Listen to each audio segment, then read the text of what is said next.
All right. Welcome back, everybody. What's up? What's up? Hope everybody's doing good tonight. So, we are here for the French Grand Prix review show. So, before we get started, do us a favor, hit that like and subscribe button.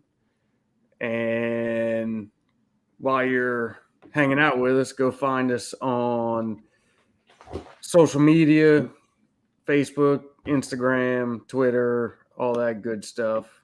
Give us a follow, shoot us a message.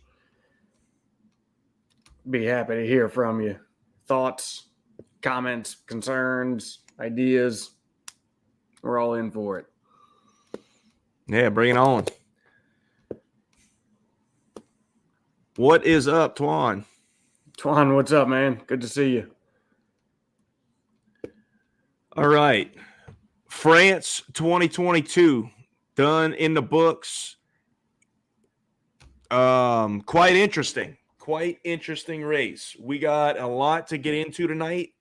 It looked to be an all-out battle that we were going to see towards the end of the race. And it wasn't to be. Again. Robbed of what may have been another epic duel between Max and Charles. The Formula One god said, not today. This time, it was by Charles' own doing. Yep. Which, I mean, look, we've seen mistakes from Charles, right? I mean, dude is so on the edge, pushing all the time. Like these little mistakes happen. They're not super common, but it cost him today. Most of the time it doesn't end his race. You'll kind of see them. Typically, you'll see them in practice. Mm-hmm. When he's really pushing that envelope, trying to find that edge everywhere around the track. Yep. And there's one thing about Charles. He's a attack all the time kind of driver. And sometimes most of the time that's going to be to your benefit in terms of the team, right? But every now and then you're going to have these things. And I think as he continues to mature and live at the front of the grid, he will get better and better, and you'll see these things less and less. Oh, absolutely. To be fair, this is his first big mistake of the year. No. Imola was look, those are completely different circumstances, in my opinion. You're not leading the race. Yeah, you're in third, but he smelled blood on Checo, and he was going for it. It was sketchy conditions. It was one of those things where, you take a little bit too much curb. That was a lot of bit too much curb there. It was, but it was a little bit more than he had been taking all race. Because we've seen the Ferrari can handle a lot more of a bounce and a curb than pretty much every other car on the grid. Mm-hmm. It's also a similar thing kind of got him yesterday, in the sense where if you watch throughout the weekend, Ferrari was taking such a different line through that turn. I forget the name of it. I don't know the names in French.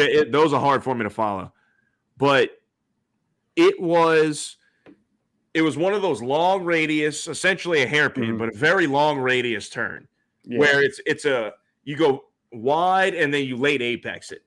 And the Ferrari was going, both of them was going significantly deeper than every other car. And they were, I heard a stat today they were carrying 15 kph more speed through that corner than the Red Bulls because of the line that they were able to take. And unfortunately, them going out that wide and living on that edge is what caught him out. Because once you got the the tires kind of starting to get to that iffy point, and you drop it a little bit on that white line, and that's all she wrote. And for those of us that don't understand that crazy weird metric system that the entire rest of the world uses, that 15 kph is 9 miles an hour difference. So in terms that we understand, because like you say 15 kph more, right. I got nothing. Like I have no idea how much of a difference that is off the top of my head. Yeah, I mean, quick math, you can. Yeah, never mind. No, that's not happening right now. Yeah, do a Google for. Right, but anyway, Max, another just absolutely stellar, solid drive. Which we've come to expect. Yep. Not only a solid, stellar drive and head and shoulders above everybody else, but just an absolute bulletproof race from Red Bull in general. Yeah. Red Bull is doing what champions do. They're not making mistakes. They are confident in their strategies. They are providing reliable cars. And their championship contending driver is delivering week in and week out. And that's what it takes to win a championship. That's the formula. So I've got some interesting ideas that I'm going to jump into later on once we kind of get through everything on Red Bull and Ferrari in the future. But we'll leave that there for now. Yeah. Before we get too deep in, let's do a quick run through what you're sipping on tonight. Tonight is going to be if anybody who's watching is sipping on something, feel free to let us know. Yeah, chime in. I'm going to have a pinhook kind of night. And we'll start with this is the bourbon, and this is after the horse Bourbon Country. And Bourbon Country is 15.3 hands, in case you're wondering that. This is a store pick from Calandro Supermarket. Comes in at 113.7 proof. And do we have an age? No.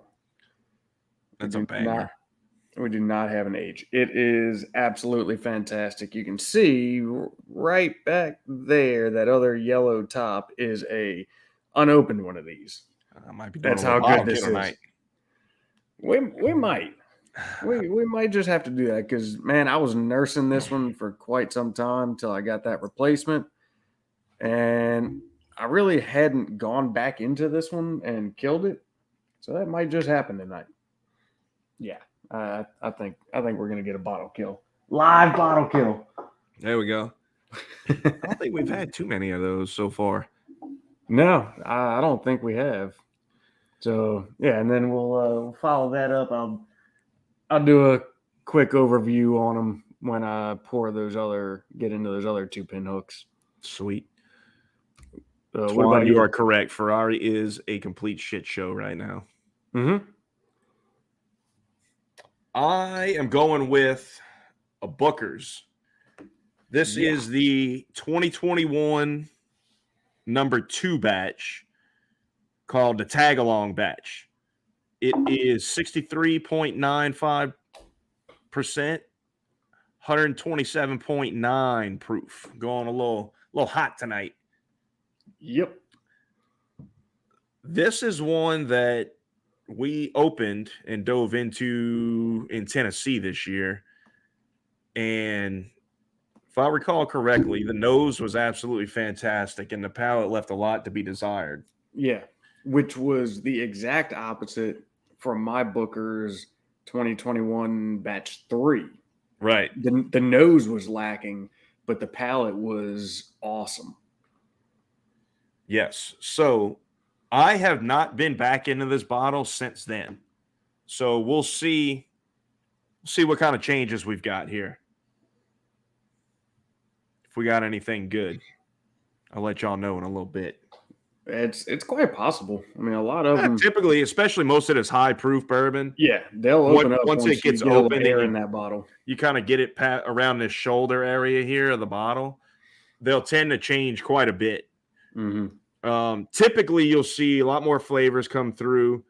Maybe they won't be as proofy, kind of soften up a little bit, and you'll really be able to kind of experience more of the bourbon instead of just straight proof. Mm-hmm. So we'll see. Yep. The nose is still banging. That's good. It didn't lose that. No. So let's dive back into this, man. Max Verstappen. What can you say? Did he put a wheel wrong? All right. If he did, it wasn't shown on TV. Right. I don't think he did. Again, I mean, he was absolutely stellar. Mm-hmm. And again, man, they went with a different strategy. I think they were kind of forced into a different strategy because of the tire wear that I don't think they expected. I think their initial plan was they're going to push Charles into wearing out his tires. Yep. And it kind of backfired on him. It did. Because man, Max sat behind him for so long, it really chewed up his. And so I think at that point they were kind of forced. I don't think that was their plan originally, but I think with him sitting behind him and overheating and eating up his tires, it kind of forced them to change it up a little bit. So they decided to try to go for an undercut. If I had to guess, my guess is that they were probably just gonna react, right, and just stay right there toe to toe with Ferrari the whole race, and just hope that Max could get DRS to get by him or pressure him into a mistake or just pull out something, just get by him driving, on track. I really don't think the original strategy was what they ended up going for. I would be willing to bet that they had in their back pocket a two-stop, but kind of similar to what we saw him do last year. But I think what they were trying to do was force Leclerc early to where they would come out. Even if they both did a two-stop, they would wind up with the advantage towards the end. But man, contrary to the beginning of the season, the upgrades that Ferrari has brought have been significant in reducing their tire wear. Yes. I believe they now have an advantage in the tire game.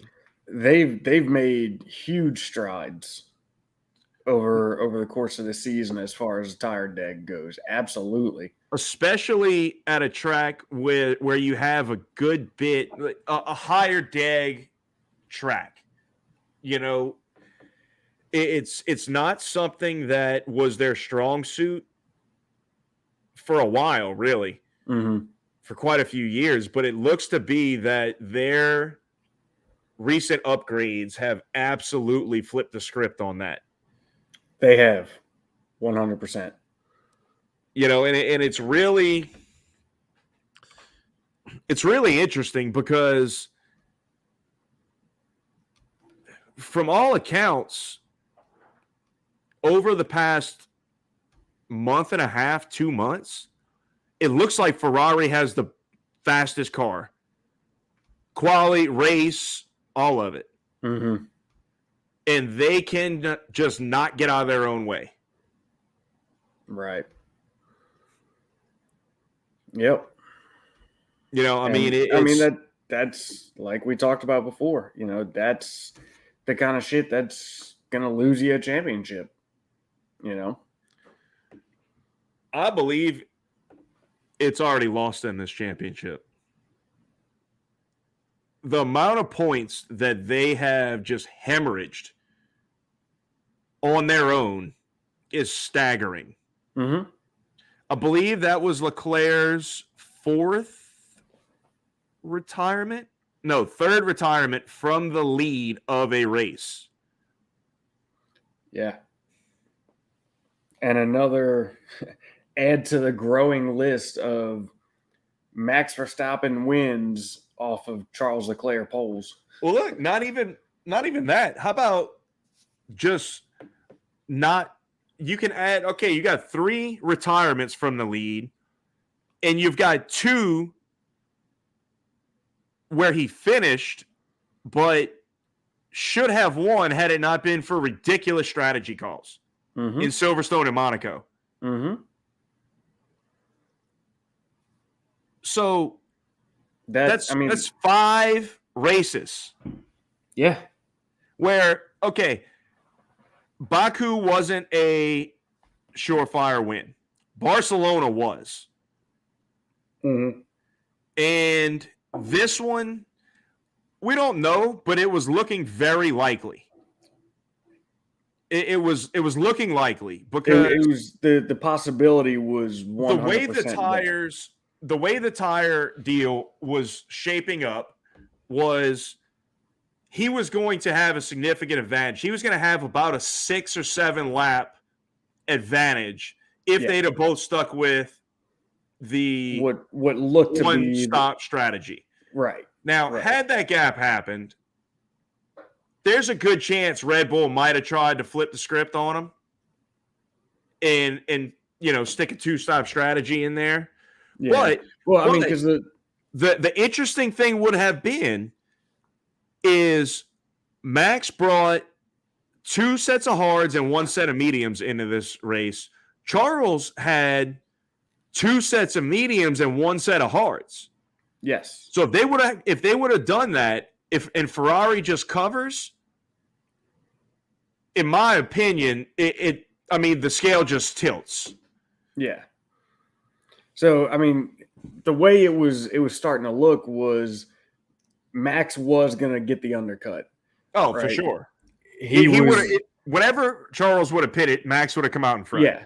I think when Charles spun, he was already looking like a second and a half up if Charles had pitted right then and there. But, you take into account 6-7 lap newer tires come the end or another cycle of pit stops. Dude, it was going to be a very close one, a very good one. Yet again, it was shaping up to be that. And here we are again, saying the same thing that we've said countless times now. It was looking to be a fantastic battle between them. And it got cut short. We got robbed. Something else interesting is look at the track at the races that we saw earlier in the year that Max made passes on Charles to win on those long straights. Yeah. That Red Bull was not even well within DRS range on these pretty long straights.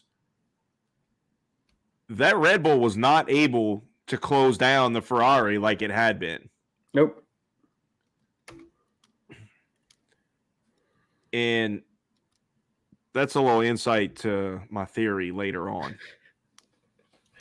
No, dude, ever since, there's been a few upgrades that have definitely helped them, but dude, that wing rear wing that they brought to Canada for Leclerc, that wing has really changed the game on Red Bull having that straight line speed advantage. Dude, you know what's crazy to think is if Carlos would have had that wing for that race, he'd probably be able to get by Max.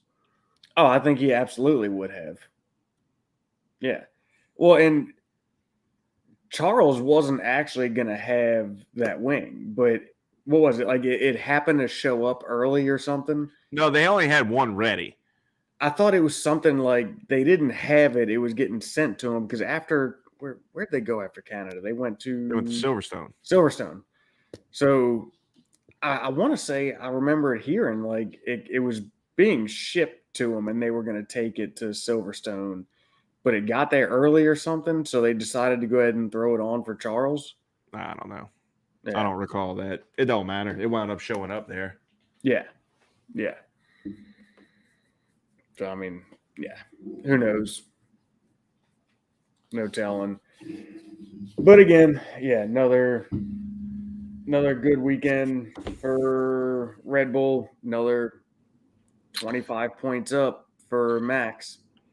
Look, man, I mean, he stretched it out.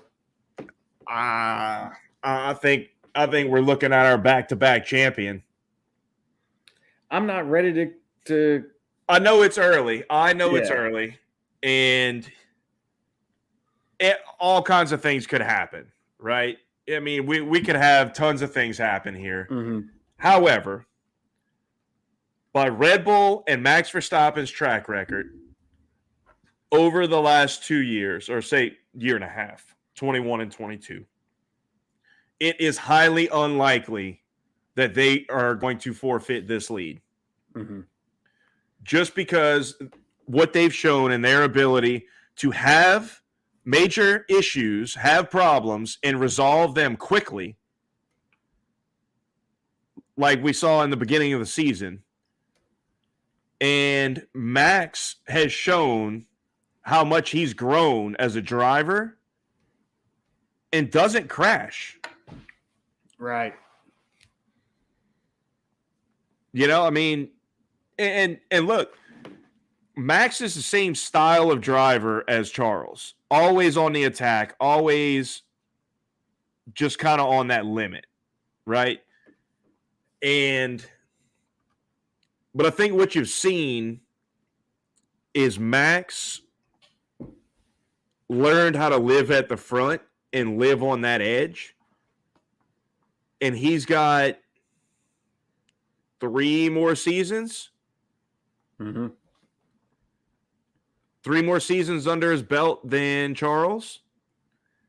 And it took him, I would say it took Max you kind of saw him turn a corner in somewhere in that 2020 season where he became a legitimate threat.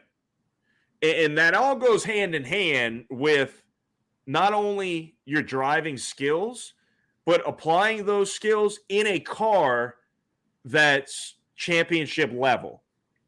Yeah. Because it seems like one without the other doesn't put you where he is. Right. But what I'm saying is, like, you don't learn to live there until you're there. Mm-hmm. You know? Yeah. And Charles is going to get better. No doubt. He will. And we've seen him progress immensely over these last 3 years. Yep.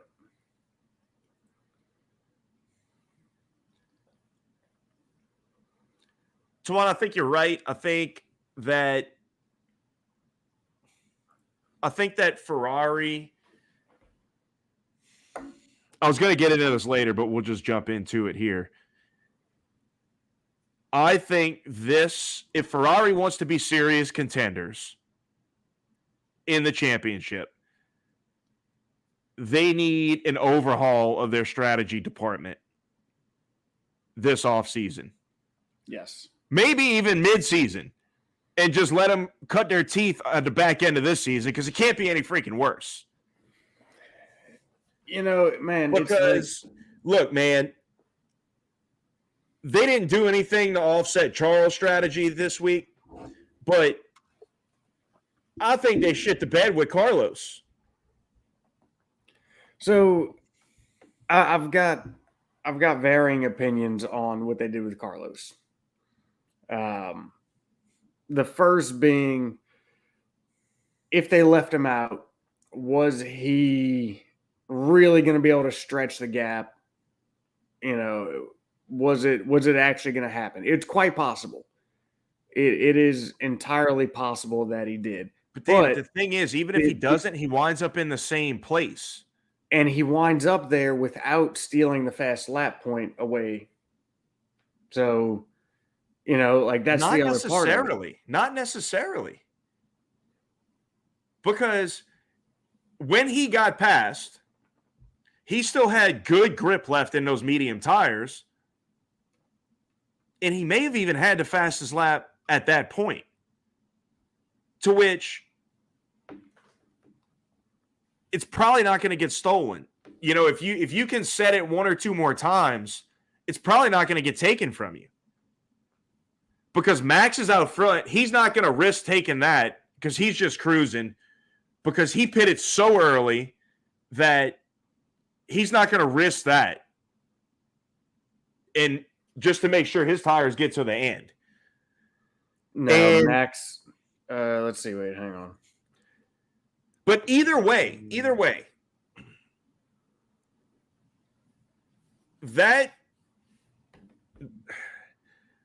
is that 1 point really worth the risk when you could have been third? No, there's one of two things, and granted, we're talking about Ferrari right now, so who really knows? But is it worth the risk when you could have been third? No, 100% not worth the risk, because we know that the teams are more concerned about the constructors. The drivers care about the drivers' championship, but the teams care about that constructors. So for the team, that third place is much more important than stealing away the fastest lap point. However, was there something that they knew tire-wise, deg-wise, something that they knew that the pace wasn't going to continue, that the third wasn't going to happen? Now, look, it's Ferrari's strategy department we're talking about, so who the hell knows what they were thinking?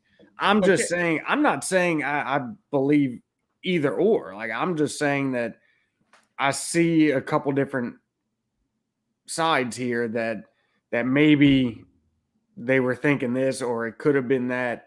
To be honest with you, I don't know which one I think was actually the case. Okay, but here's the thing. Here's the thing. If you don't think he can get to the end on those mediums, pit him earlier and let him run down everybody. Give him an opportunity with those hard tires. He's still going to have a massive tire advantage on everybody. Pit him earlier and let him go for it. He probably would have got back to third as it was. He was freaking 2 seconds a lap faster than everybody. So that's the thing, is the strategists just suck at their jobs. Oh, because they do. You left them in no man's land, where at that point you were screwed. At the time that they pitted him the second time, you screwed him. You should, at that point in time, you have to leave him out and let him try and finish it. I mean, I'm not against you, but I don't know. I get it. I'm with you that, yeah, obviously Ferrari strategists suck right now. But I guess I still give them a little bit of benefit of the doubt. Maybe I shouldn't. Why? I don't know. But I still like to think that to a very small extent, they're not 100% idiots, and that they know something. They have not done anything this year to earn that benefit. if Red Bull comes out and does that, they have screwed up is where they have screwed up was the very, very crucial, very fast decision making is where they have really shit the bed. No. Yes. They have made plenty of other mistakes, but where they have really screwed themselves is the very quick thinking decisions. I disagree. So, I think you're definitely like that's definitely part of it. It's a big part of it. I'm not saying that that's all the mistakes they made. That's every one of them. No, hold on. That has been the majority of them. So there have been other things they have done right, which is kind of why I'm like, okay, so maybe they do know something. They just don't know how to be in the lead and how to win themselves a championship and how to make decisions quickly is what I'm saying. So it's not even quickly. It is anything that is in adjustment or has to be changed from their initial strategy.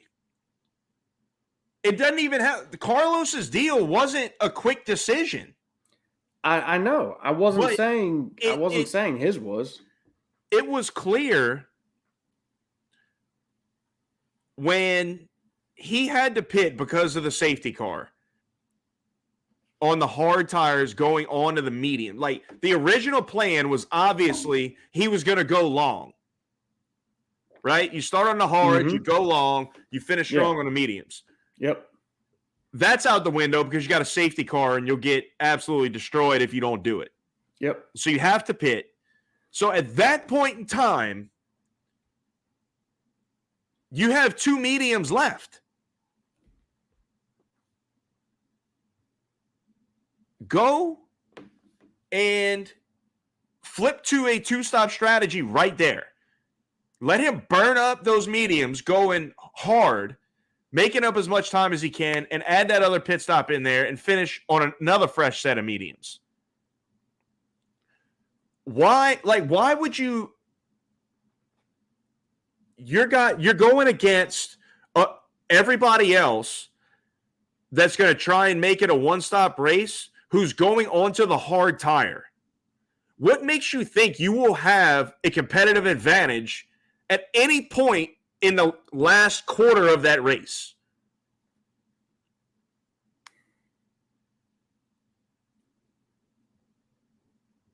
If you're actually pushing it. It's just, it's not smart, man. It's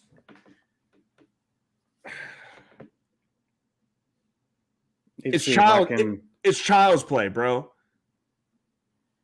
That's what they're making it look like. It is. It's, like I said, there's no other way to put it. I still, I don't know. I can't help but think that there's just something that they don't tell us. They don't know. You know. Again, there's definitely something that they don't know. But we know it. I don't disagree that they have shit the bed multiple times. They continue to over and over and over again.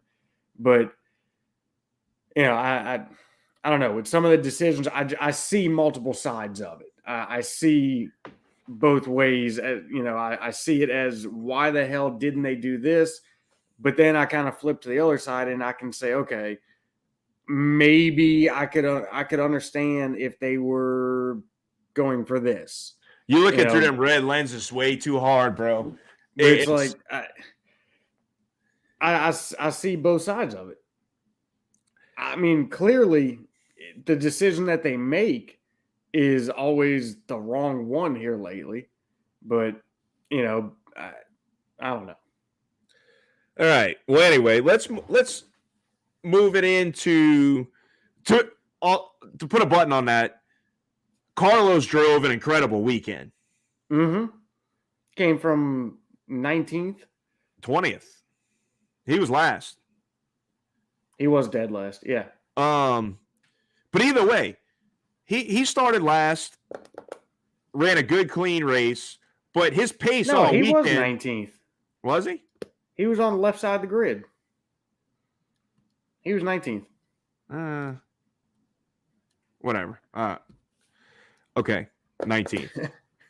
I thought they said he was dead last, that he was behind K-Mag. I thought so, but K-Mag was. I thought he was dead last, but I was picturing in my head watching the grid form up, and it's like, wait a second, he was on the left. Yeah, K-Mag was 20th. Okay, either way, irrelevant. Erroneous on both accounts. So he drove an absolutely great race. He had pace all weekend. His lap in Q2 was freaking staggering. Wasn't he like he was like 9/10 in front of Max with that lap? So I'll be honest, I did not get a chance to watch qualifying. Oh, you didn't see quali. I did not see qualifying. That's right. So, well, anyway. So I will let you elaborate on anything qualifying. Doesn't matter, but the dude has found his rhythm in this car. Oh, he absolutely has. His lap in Q2 was staggering, dude. When he went out and said it, and he only ran once in Q2, I believe, because they knew he was starting at the back, but they just bumped him all the way through, and he wound up giving Leclerc a tow in Q3. But he came out and set that lap, and even the announcers were like, holy smokes, 9/10 quicker. Jesus. Red Bull can't touch that lap. That's what they said on the live stream, like on the live broadcast. Yeah. They're like, Red Bull can't live in that neighborhood. Jeez. But so good impressive for him. He ran a great race, and he should have had a podium. He should have. And had they done that two-stop strategy correctly, I think he's fighting for second. Or had they not screwed him on his pit release, he would have probably ran that third down anyway. Even if they held him for a little bit longer in the pits and he came out a little bit further back, he'd have ran that gap down. Well, no. Yeah, well, he would have – they'd have definitely let him go to the end in that case because they wouldn't have been concerned about pulling that gap. Yeah. All you got to do is stay in front. Right. But yeah, dude, I tell you what, though, that was a close freaking call. Woo, buddy. Did you see the angle? The rear jack got stuck. No, it was the front. No, it was the rear. The front was out of the way. The rear got stuck. Was it the rear? Yeah. Okay. Well, because when the front went down, like the front it looked like both front tires were on, and the front wasn't going down. Well, no, they were holding him because of cars coming by. Well, and then I know, but the weird thing is, but did you happen to notice when the front went down, the front right wheelman, he came back on the tire with the gun once it was already on the ground. I did see that, and I almost think it was just a reaction because he didn't go anywhere. Mm-hmm. You know what I mean? Like, it was almost like, shit, did I not get it? Like, I don't know why else he would have done it. The guns tell you. Like, there's lights on those guns that tell you if the proper torque was achieved. No, I know that. Those guys know if they got it or not. I know that, but it's almost got to be like just an instinct reaction if you drop the car and they don't go. Where you just almost like second guess it and you're like, fuck, was it me? I don't know. I mean, but I don't know. No matter what, like we don't know. We're not privy to seeing them lights. Right. That'd be cool to see. But man, yeah. Anyway, let's move on. I want to talk about Checo. Mm-hmm. And his struggle for pace this whole weekend. So I saw something earlier today, and there's been some talk about it, and I don't know. I don't know if there's any truth to it, to be honest. But I saw something that stated they might have been running him on a different floor in prep for what's coming in Spa, to try to just gather some data on it. Instead of them running that 2-piece flexi floor, there was Quote, some unquote. stuff. Yeah, there was some stuff floating around that they had him running on a different one, or a 1-piece, or a non-flexi floor, if you want to call it that. And just trying to get data pace wise and see what it did. Is that the case, or Maybe. was he just off?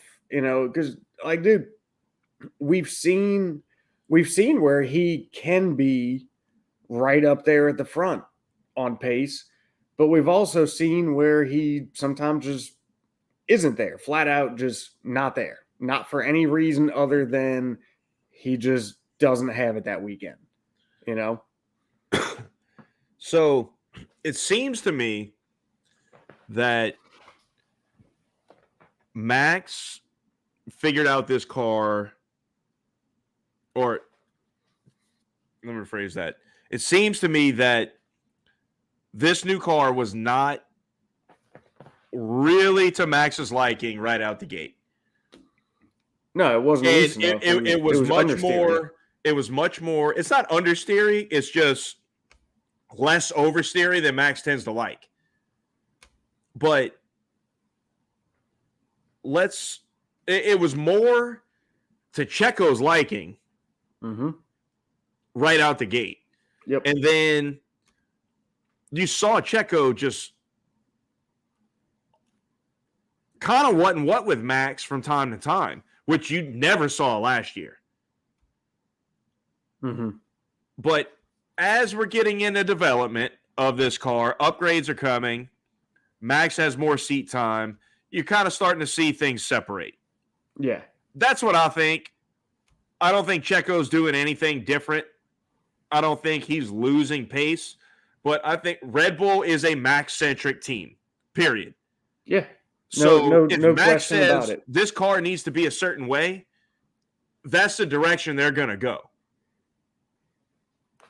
And you're just going to see that evolve. And eventually it'll probably get back to a similar gap that we saw last year. But either way. Yeah, and and I think you remember earlier in the year, after Checo was really kind of showing what he had, we had a conversation on one of the shows about how Red Bull that kind of almost put them in a more difficult situation, right? Because they couldn't just throw all their eggs into the Max basket. I think they felt that and adjusted accordingly. Right. I think that's kind of where I was going. I mean, I think we've seen possibly, right? I mean, maybe we're way off base here, and maybe Checo just doesn't have it or isn't advancing with the car like Max is, but it sure I don't think looks that's the case. It looks like they have made their decision as to who they want this car to suit better. Well, obviously, and it's been like that for quite a few years. But I think you're just going to see, like, the starting point was nice for Checo. Yes, and just the natural evolution of this car, it's going to go down Max Verstappen Boulevard.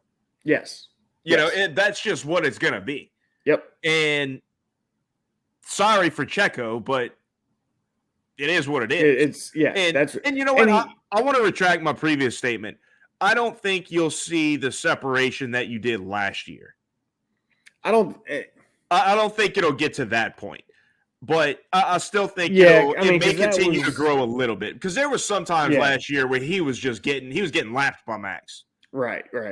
And granted, that was early on, but nonetheless, Mm-hmm. No, yeah, I don't think we'll see it to that extent. But I wouldn't be surprised if we saw it grow a little bit more.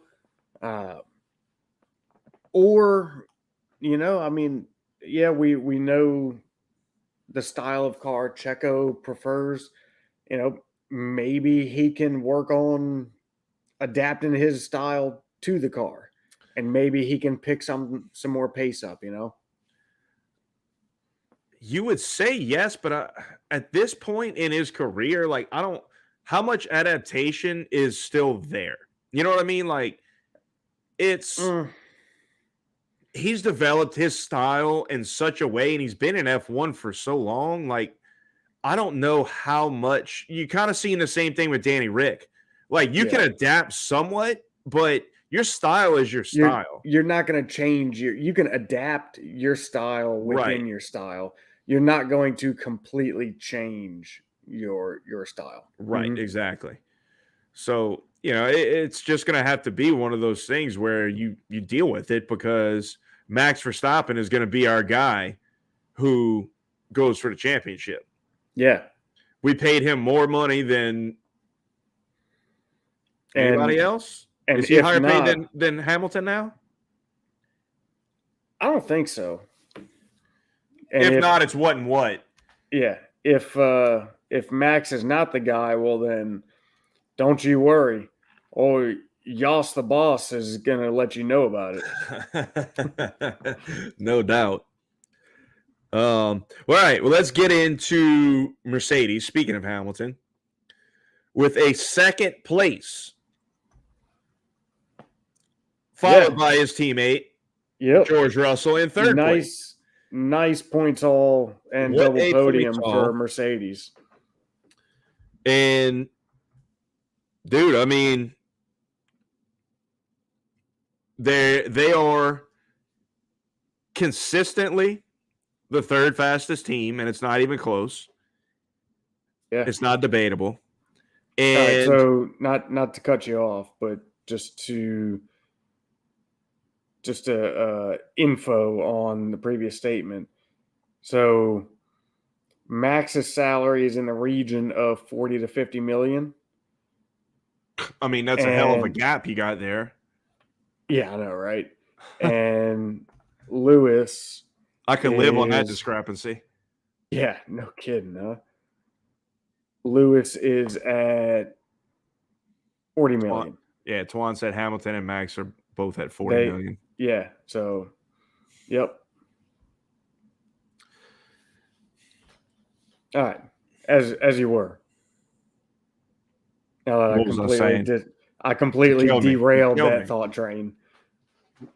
No, so they are both, kind of what and what.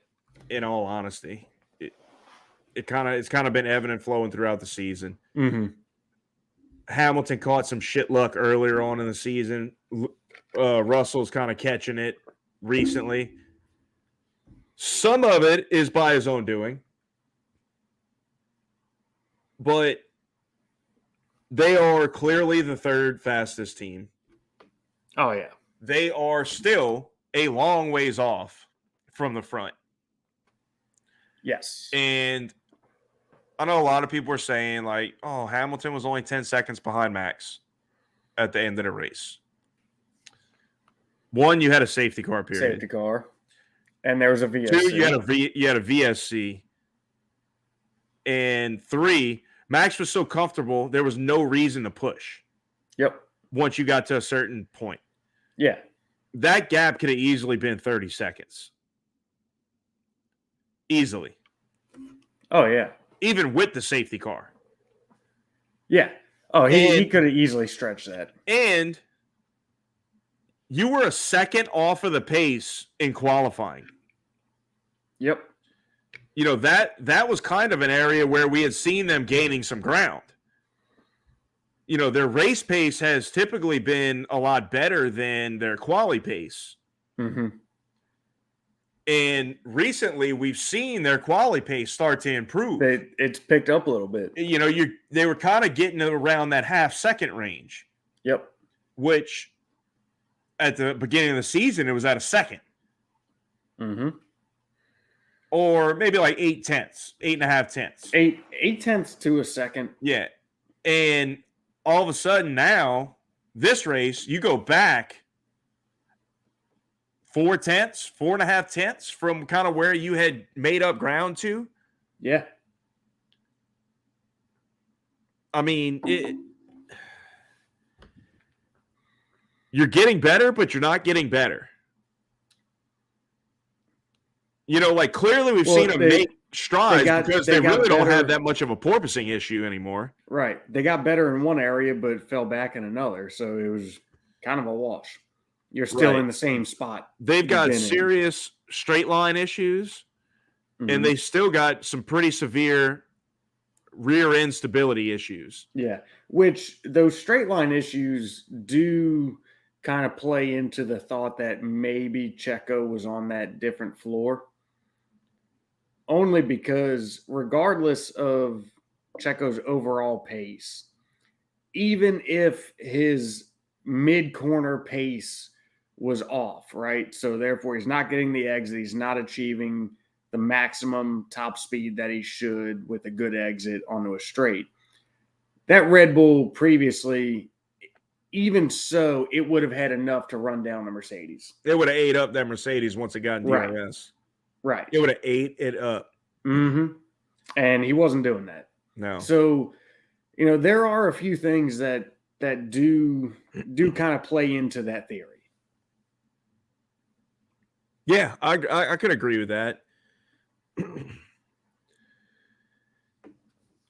But yeah, look, Lewis drove a great race. Quali was what it was. They're not on the pace for quali. They got a long way to go for that. However, both of their drivers, but especially Lewis, drove a very solid race and was in great position to capitalize had anything gone awry for Max. Yeah. And that's what this season is about. And if they get a win, that's how it will be. It's going to be because they have the most reliable car. Yeah. They have the most reliable car. Mm-hmm. And it's not going to win a race as it stands right now on pure pace.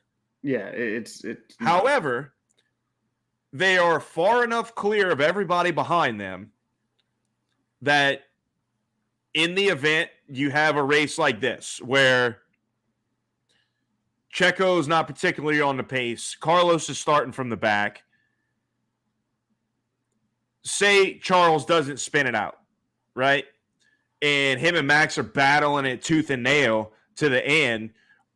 One rubber hits rubber, and Lewis has himself a win. Yeah. Well, and look, I mean, and we've said this before, that is going to happen. Not necessarily the Mercedes win, the Lewis win, or what have you, but no, the Max and Charles coming together. The Max and Charles at some point. I don't know that it will. And here's my theory on that. Last year, everybody, this is kind of like a big talking point now in the world of F1, is the way Max is racing this year versus Charles compared to the way he was racing last year versus Hamilton. Yeah, yeah. I personally don't think it has anything to do with who he is racing. I think it's last year that Red Bull was not nearly the car that this year's Red Bull is.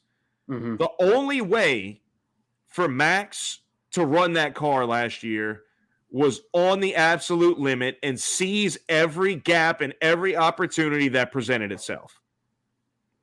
Because that Mercedes was a freaking bullet in a straight line. Yeah.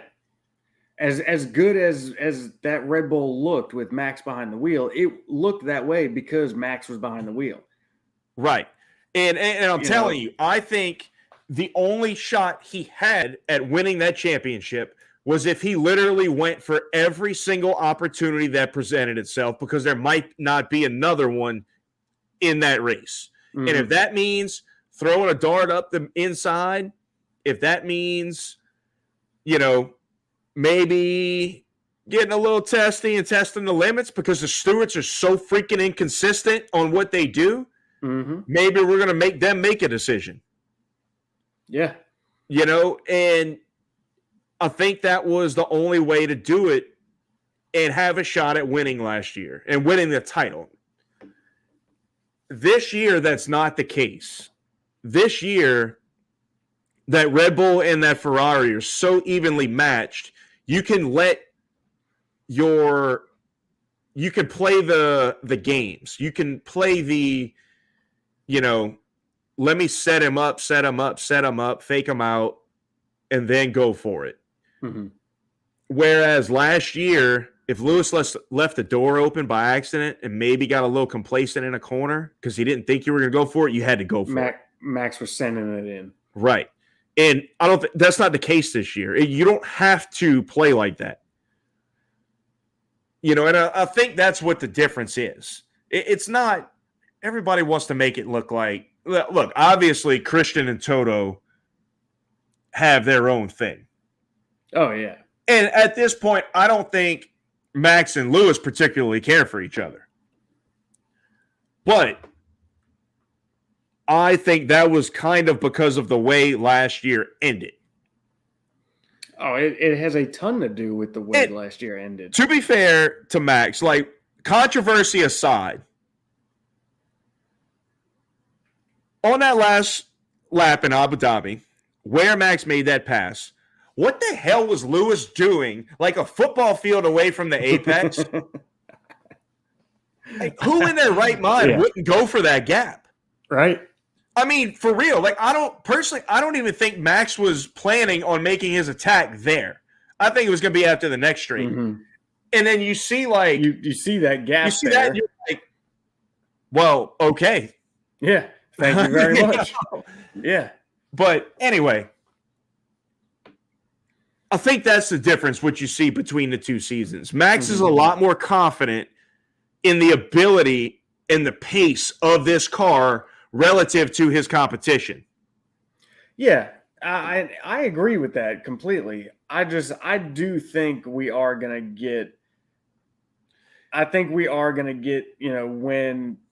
when Ferrari really gets their shit together and we get to see Max and Charles going back and forth lap after lap for the whole race, and it's starting to come down towards the end, and they're tires are getting ate up and they're old and they're a little slippery. And, I think we're going to see it. And that may be, but at the end of the day, I don't think it's going to have the same feel or look like it did last year. No. I don't think it's, I don't think it's going to be like, one of them threw a rocket up the inside on the other one. And I think it's, they're going to just be wheel to wheel going too wide through a corner, and, one of them is going to slip a little bit, or, I don't know, but I feel like we are going to see that. And if we don't, hey, great. I'd love to be wrong about this. I really would. That'd be incredible for that to not happen, but I think it's going to end up happening at some point. Yeah, maybe so. Now, let's talk about George. Speaking of sending one. Speaking of sending one up the inside. What the hell was that? I'll tell you what that was. That there was desperation. Is no. That right there is the consequence of this dumbass new rule, philosophy, whatever the hell it is, that the FIA or the stewards or the racing, the rules of engagement or whatever have become. If you get ahead at the apex, the corner's yours. So either way, he wasn't even ahead. No, he wasn't. It wasn't even close. That's what he was trying to do, though. Get ahead. Actually, the letter of the law, I don't think he's ahead. I don't think you have to be ahead, because that's what he was hollering and screaming about. No. The letter of the law, and that's what I was about to say. the way it's stated is you have to be ahead at apex.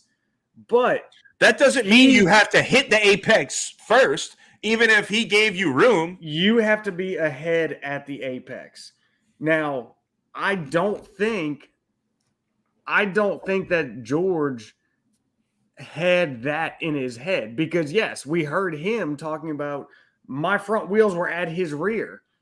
Mm-hmm. Well, George, that's not what the rules have been made to be this year. So maybe that's the kind of shit they're getting told, in the meetings. I think he just assumed. I don't know what he assumed. Now, look, on the flip side, Checo did start squeezing him pretty good. But he left the room. He left the room. That's all that matters. Squeeze him all you want. You left him the room, and that's what matters. Checo did nothing wrong in that spot. George just drove straight through the apex and then decided to turn, like when he was at the track edge. That right there is what is the problem with this nonsense new narrative about the way you go racing. Mm-hmm.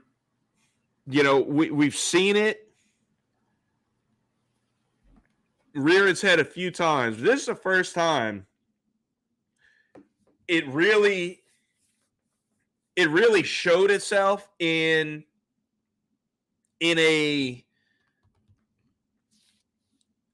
on the radio after it happened. He's sitting there saying,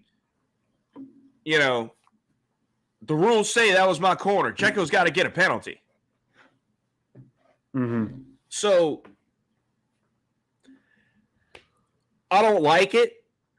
I don't think anybody – listen, I understand there's biases back and forth, and you want your guy to have that corner and the other guy to get penalized or vice versa.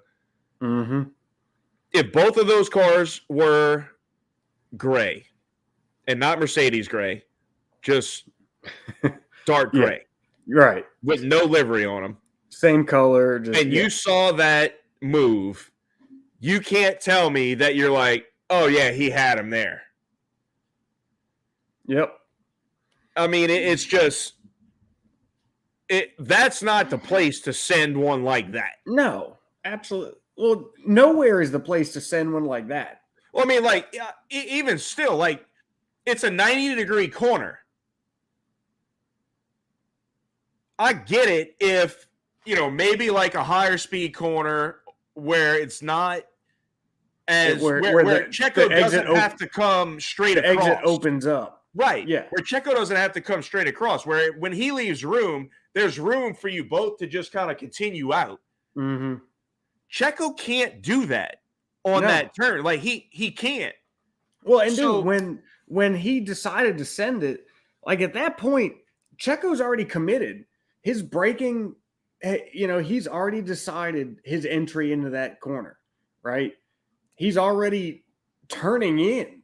Like at that point, you cannot make some impulse input into the car and the car just take it. Like something's going to get upset with the car and something's going to happen. You just can't do that. You can't stab on the brakes more in the middle of turn-in, and George sent it in so late.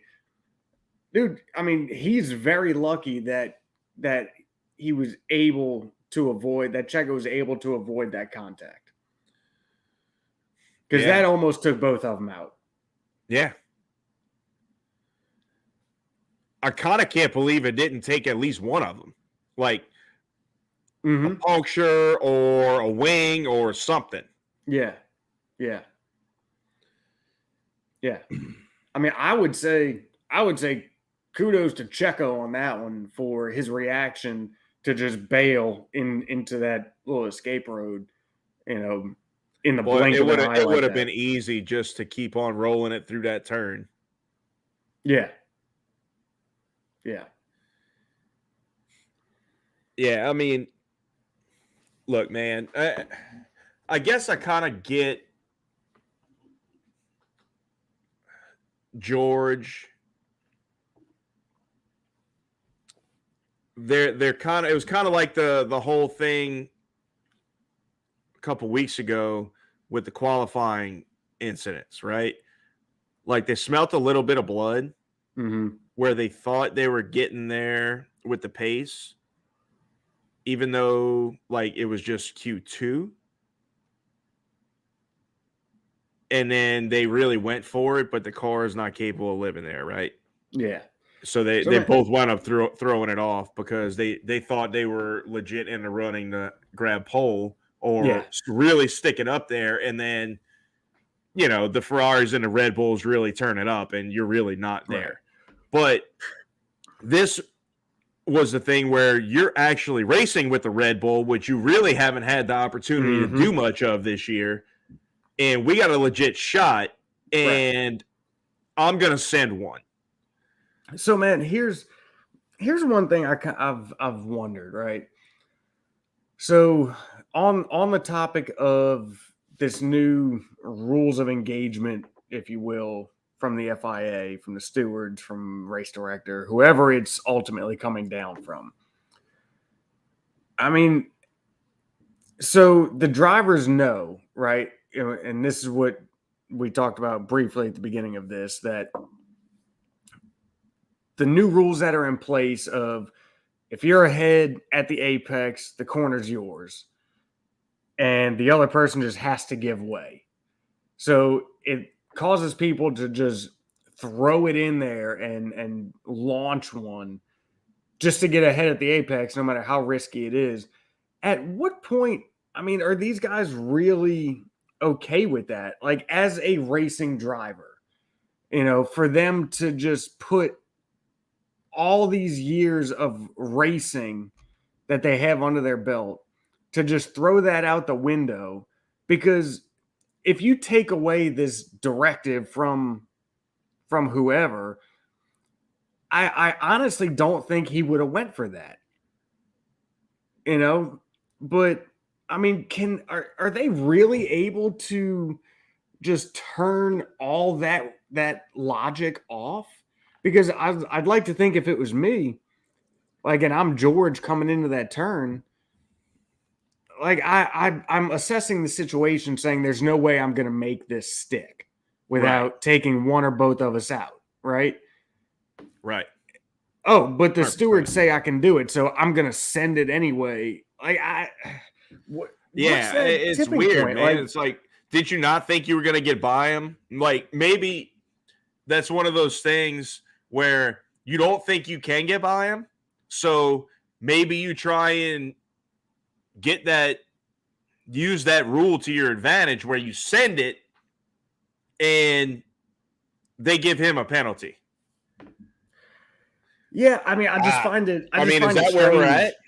Yeah, I think so. Like, I find it strange, man, that they're able to just like flip the switch of the years of racing that they all have, you know, and I think there was some frustration by that point in his inability to get past him. There might have been a little pent up anger there. I would be willing to bet Toto nips that in the bud. Oh, I'm sure. I don't think you'll see that again from George. No. Nope. The fact that Toto came on the radio like twice after exactly. That, yeah. And I don't even remember exactly. I know at one point he told him, like, keep your head down. You know, you got this. I think was one of the messages. But the first message, I don't remember what he said. But nonetheless, the fact that Toto was on the radio to him, I think that says a lot. And I think I agree with you. I think we will see. Toto gets involved when you did something extraordinarily great or you're in a bad mental space. Yeah. For real.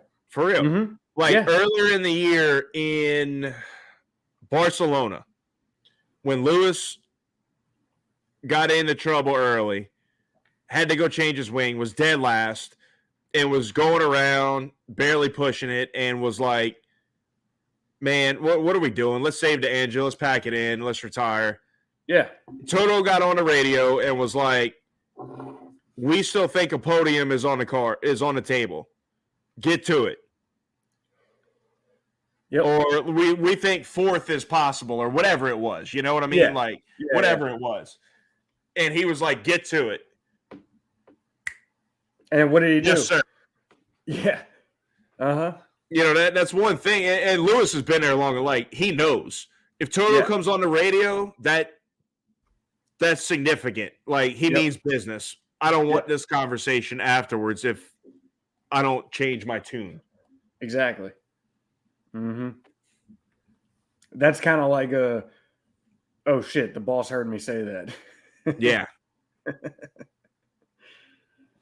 It's like any of those movies that you see, you know, when you see all the cubicles, all the workers just messing around, and then the boss comes walk out the office and everybody just goes straight back to work. Yeah. That's right? exactly what that is. Yep. Feet come off the desk, everybody's head's in their computer or whatever. Yeah. But aside from all that, Mercedes just keeps racking up the points. They do. Yep. And hats off to him, man. With a car that's not really race winning competitiveness, they are doing a bang up job in grabbing podiums this year. Yeah. Yeah. I mean, dude, they are closer to Ferrari than what Ferrari is to Red Bull. Yeah. Red Bull is at 396. Ferrari's at 314. Mercedes is at 270. Mm-hmm. And just for reference to show how clear of the rest of the field Mercedes is, Alpine is next at 93. Holy crap. Speaking of Alpine, they did leapfrog McLaren, as we were discussing previously. If they were going to, they did. Quietly. Yes. That whole thing, man, like they were right there on the track, but it was, we had Alpine McLaren. Yes. I believe. Fernando, Lando, Esteban, and Danny Rick. Yeah. Yeah. And they were all, let me check my thing here. I believe they were all pretty close together. I think so. In terms of overall. So let's see. Here. So Fernando to Lando. Fernando had 10 seconds. Fernando to Danny Rick was 18 seconds, 17 seconds. Fernando had 10 seconds over Lando. Lando had 4, call it 5 really, over Esteban. Esteban had 3 and a little bit over Danny Rick. Yeah. So, no, not super close. It's closer than we've been seeing it, really. For a while though, they were all fairly close. Yeah. I don't know. I think that's going to be. I think that's going to be a good battle here towards the end of the year. Yeah, I think the VSC restart separated them a little bit. I think, and I mean, I don't remember seeing it because at that point there was so much going on. Yeah, I mean, and especially with George. Of the race. How about that with George? Yeah, getting a jump start on Checo to get by him, but there's some weird things coming out. Like Checo had some kind of data transmission issue.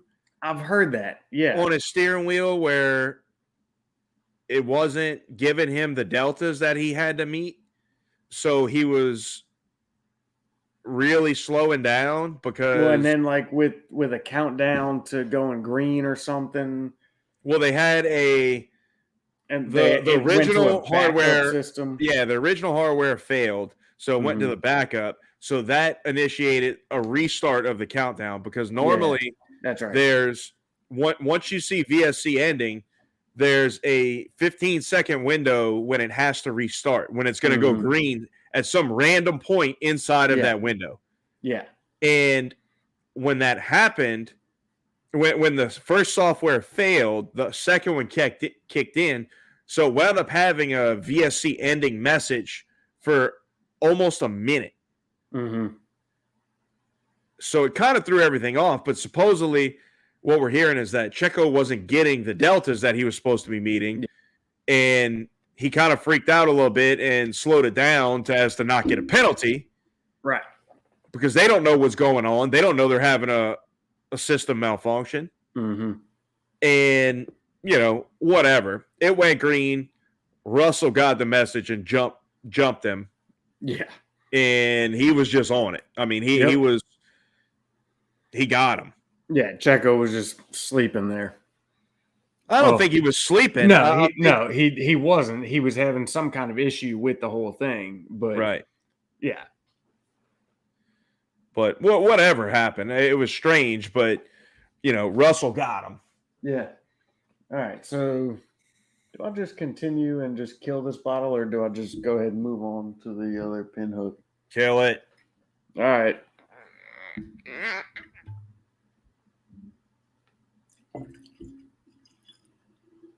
This Booker's actually opened up really well, by the way. Has it? Yeah. All right. Bottle kilt. Sweet. I like seeing that. Get every little drop out of here. Stuff's too good to let it go. You want to just set it upside down in there? Man, that's actually, even though I have another one sitting there unopened, like, it's kind of sad to see this bottle empty, because that means now I have to open that one.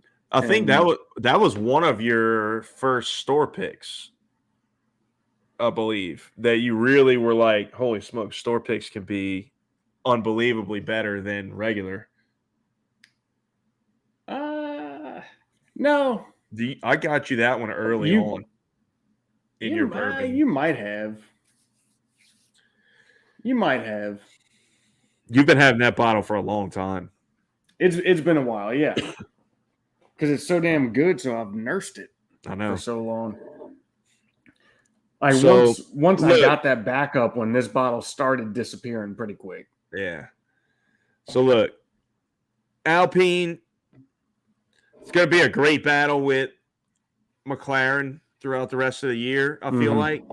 I think you might see some tracks where they may be able to compete with Mercedes. Maybe. I don't know I really don't know if we're going to see it much more than occasionally. They seem to be a little too far off the pace. Mm-hmm. Candace drinking Cabernet. Well, with mom. Some little winos over there. Yeah. Can't believe she's drinking wine. I know, right? But y'all can have all the wine. I'm down with some wine. I'm down with some wine. I can't do it. They all taste nasty. Just unsophisticated, bro. Hey, I mean, call it what you will. I'm cool with it. I've been, So I've tried them. Look, I think that's what it's going to be for Alpine. Occasionally, the right track, they might be able to hang above, way out of the way than McLaren.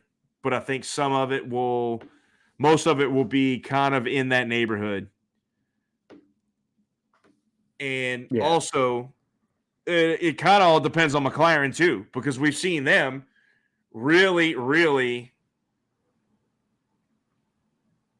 be up and down. Mm-hmm. I mean, we've seen them look, I mean, this week was good for them. We've seen them be even better than that. Yep. And we've seen them look like absolute trash. Yep. So I don't know. I mean, we still really don't know what to expect from McLaren. No. Week to week, it's kind of a toss up, or week to week, race to race. It's a bit of a toss up. So I feel like we're kind of seeing McLaren with some tendencies to tracks with faster corners. And their straight line speed, I don't think it's terrible. I don't think it's that bad. But I mean, they've just been so damn inconsistent, man. It's been brutal. Yeah. See if I can find what the speed trap results were. See where McLaren landed in that. But yeah, look, I mean, Danny Rick, he wasn't that far off of Lando. You're kind of in that same point scoring range, to where you're mixing it up. Granted, yep. Out of the four of them, between the Alpines and the McLarens, he was the last one. That's not ideal, but he was in the ballpark. He wasn't. He was there. Yeah, right. He was still there. So,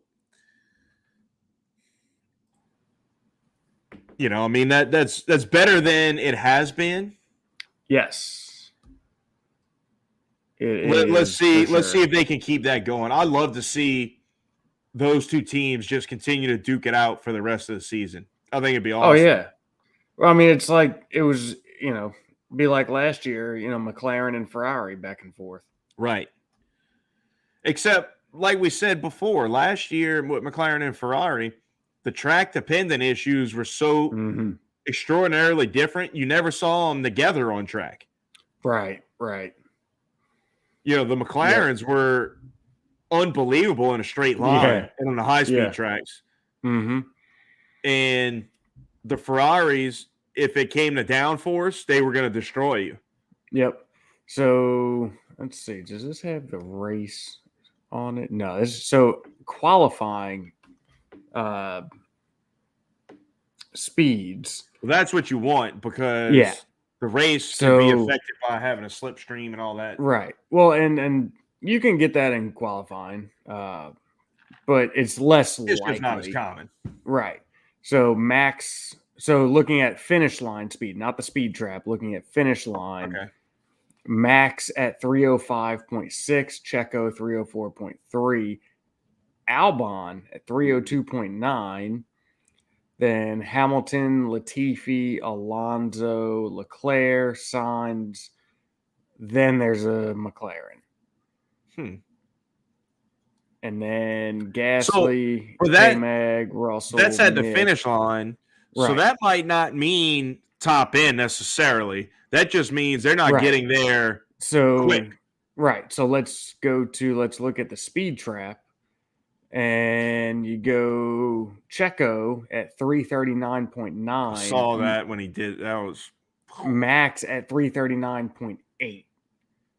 And then Mick was third in the speed trap at 335.1.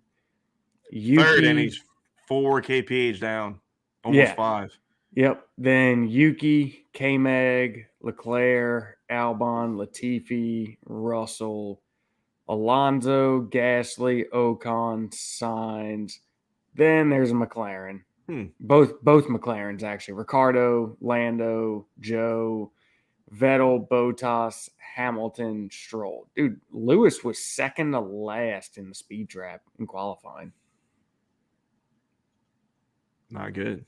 No. So, I mean, I think, well, we'll get into that later because we're going to go over that later. let's jump on into Aston Martin. What are they doing with their F1 program? I mean, for real, because look, had it not been for attrition, this is another race where they don't score any points. Yes. You know, if Charles doesn't make that mistake, they don't score points. That's how close it is. Mm-hmm. And as we'll get to before, had some really bad luck not happen with the Haas's and a couple other people. They're not scoring. They're not even close to scoring points. Nope. I mean, man, we had, let's see, they had a significant amount of DNFs this race. 4. So there was 4 DNFs, 4 of the 5 DNFs this race, one of which for sure being Leclerc. So let's say 3 of the 5 DNFs this race could have easily pushed them right back out of the points. So, you know, that those 3 very well could have pushed them back into, so what's that? They were 9th or 10th and 11th. So they could have been back 13th, 14th, 15th. You know, that position that they finished in was not necessarily a guarantee if there were not so many DNFs. A lot of those DNFs were their direct competition. And they're fun. And the funny thing is, they almost took each other out and didn't score any points on the last lap. Yes. And there was quite a few times where they started going at it pretty good. That'd have been the ultimate Aston Martin thing this year. Oh man, I think Daddy Stroll would have been a little upset about that. Yeah, he'd have been drop kicking somebody in the pit lane if that would have happened. Right. Or he might have been sending somebody to go drop kick him. I don't know if he's going to do the drop kicking. No, I think he'd have been pissed off enough. He might have done it himself. He's got people to do his drop kicking. He might have won it that one though. It's more satisfying that way. For sure. But look, man, it's not looking great and it's not looking promising for them. Like I feel like they've gotten worse throughout the year. Yeah, they definitely haven't made strides. They haven't gotten better, I think is what it is. They haven't gotten better. But I mean, dude, there's been races in the not so distant past where they look like the slowest car out there. Mm-hmm. And not because anything crazy happened in that race to them. You know what I mean? Like they just didn't have it. They were just slow. They were just at the back just because. Yeah. Mm-hmm. And this is a major manufacturer team. Like, who is not going to be happy about these results. I have serious concerns about their staying power in F1 with this kind of season. Yeah. Where, look, nobody expected them, aside from Lawrence Stroll, to come out with, guns a-blazing and start challenging for podiums and shit. Like, that's irrational. Mm-hmm. But not even Mercedes did that when they jumped back into F1 in 2010. Yeah. And Aston Martin is no Mercedes. But to only get worse is not what I expected to see. I never thought they were going to get to the point of the Red Bull, the Ferrari, the Mercedes. Last year, the McLaren. Yeah. But that's where the aspirations were. Oh, of course. Well, I mean, why not? I mean, set your goals high. But I mean, not only for them, but for a lot of people. A lot of people, for whatever reason, kept on giving them this benefit of the doubt, like they were this strong contender and they should be here and they should be there. I was like, why? No. Why? Like I never really understood the hype behind them. Yeah.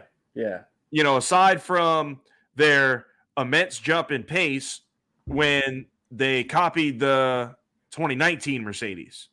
Right. And that was a good car in 2020. Granted, it was the Racing Point, but same team. Right.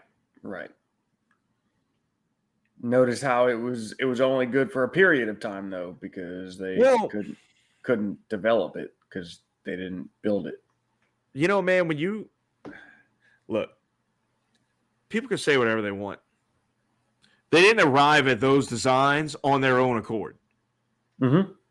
Whether they had drawings or had insight to it, or they just reverse engineered the whole freaking thing. However it was, you did not come up with the design. And once that kind of attitude and once that is accepted in your team, I don't think that's not a team that's capable of progression and great things, because you've already resided to the fact that you can't do it yourself. Yeah. You've already set the precedent. Obviously, every team, when new things come out, they look at other people's cars and are like, oh man, what is that without doing? a doubt. What is that doing right there? Is that something that we can incorporate? But to literally make a clone is a completely different thing. Right. And look, if you're going to be a essentially factory team that's the wrong word. If you're going to be a junior team, like a AlphaTauri or a Haas or a Williams, then just own it. Mm-hmm. Look, Haas has been under Ferrari's wing for quite a while, and they buy the maximum amount of parts allowed from their supplier, from Ferrari. Yeah.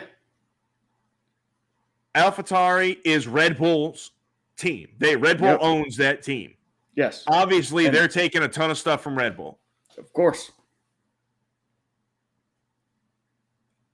Williams, look at the concept that they came up with at the beginning of the year. They didn't have the no side pod thing, but they had a really small side pod. Right. And look at it now. And they reverted back to more like what the original Mercedes looked like. Right. Mm-hmm. But I get that you're Aston Martin. You're not all these other teams that are quote unquote junior teams aren't other car manufacturers. They don't have a manufacturer's name. However, you have publicly stated you have serious ties to Mercedes. Mm-hmm. Mercedes team principal has significant stock in your Formula One program. Yes. There's a lot of sure looks like a lot of junior... strange things to me. Yeah. Apparently it's okay. To me, that seems like a conflict of interest, but hey, whatever. It seems like a very big conflict of interest, but it sure seems like obviously it's not a problem. Like a junior team. Yeah, but just own it. Yeah. And it is what it is. Right. Or y'all better start freaking getting shit right. Mm-hmm. Yeah, I mean, if you don't, then just make the claim as to what you are. Yeah, if you want to be a works team, you want to be a factory team, then you need to start looking like one. Well, they're not, because they don't make their engine. Right. They're not. It's something that McLaren has never been. Mm-hmm. As synonymous as they are with F1, they've never been a full works team. Right. Very, very true. Very true. Yes. Mm-hmm. They've always relied on, even though they produce their own cars, their own road cars. They're an actual manufacturer of cars. Right. They've always relied on somebody else to produce their Formula One engine. Yep. And it's caused them serious issues throughout the years. It's also caused them great success throughout the years. Oh, it has. It has. But I mean, there were years. They've seen both. But there were years where. Yeah, and this has been quite a while. But there were years where their car was probably the best on the grid and it wasn't even close. Mm-hmm. But their engine situation was so bad that it just didn't even matter. Yep. Yeah, I mean, we're going back into the mid-90s and early 80s and all, but, when they first switched to Mercedes, it was rough. Mm-hmm. When they had the Renault engine in the early 90s, it was not great. When there was another one in between Honda and Renault. Maybe they had the Peugeot engine for a year. Did they? I think they had the Peugeot for a year. They might have went Peugeot for a year. Either way, there was one other off one in between Honda and Renault. But anyway, get your shit together, Aston Martin. Right. So, speaking of junior teams, AlphaTauri. It was a rough weekend for them. It was. Gasly had a tough qualifying, man. Something happened in Q1 that I missed or I just didn't catch that it really just kind of screwed his whole weekend. And then it was just rough all the way around. Yuki was playing bumper cars out there when open wheel cars is never a good recipe. Yep. He went on DNFing, and it was just rough, man. It just wasn't good. No, this whole weekend was just not good all around for them. I mean, honestly, like the rest of the teams, I think there's a little more to talk about with Haas. Mm-hmm. But the rest of them just didn't have pace this weekend. No, they didn't have it, which I'll take that back. Gasly showed some serious pace. Yuki had decent pace. The AlphaTauris actually showed decent pace at different points in this weekend. Gasly was showing pretty serious pace at a couple points in qualifying and then early on and then got bumped. Something happened. He got bumped down. But during practice, he was sticking it up there pretty high. And for whatever reason, it didn't play out. It wasn't their weekend. Williams, do we need to go into that? Latifi DNF. Yeah, I mean, Albon finished P13, but due to attrition. Mm-hmm. Yep. I mean, Alfa Romeo had a weekend to forget. Yep. I mean, do you want to get into anything with them? Not really, to be honest. I mean, man, most of these teams at the back, dude, they got so little airtime. Mm-hmm. Unless you were sitting there just studying the listing on the side of the screen, you really would have no clue what happened with any of them. Right. Yeah, I mean, I don't know if they hardly showed Bottas at all. Yeah. I mean, he was the last car. He was the last car to no. He was the second last car to finish. Mick was the last car. Mick was the last car to finish. Yep. And to circle back real quick, it was the Peugeot engine in '94. I knew it. That was good. So let's see. looked like there was some testing with a Lamborghini engine. Yes. It was an and absurdly Ford as heavy well. V12 Yes. that Lamborghini made. Yep. And they wouldn't compromise. They wouldn't even consider making a V10. Right. And that Lamborghini engine turned out to be an absolute dumpster fire. Yeah. Mm-hmm.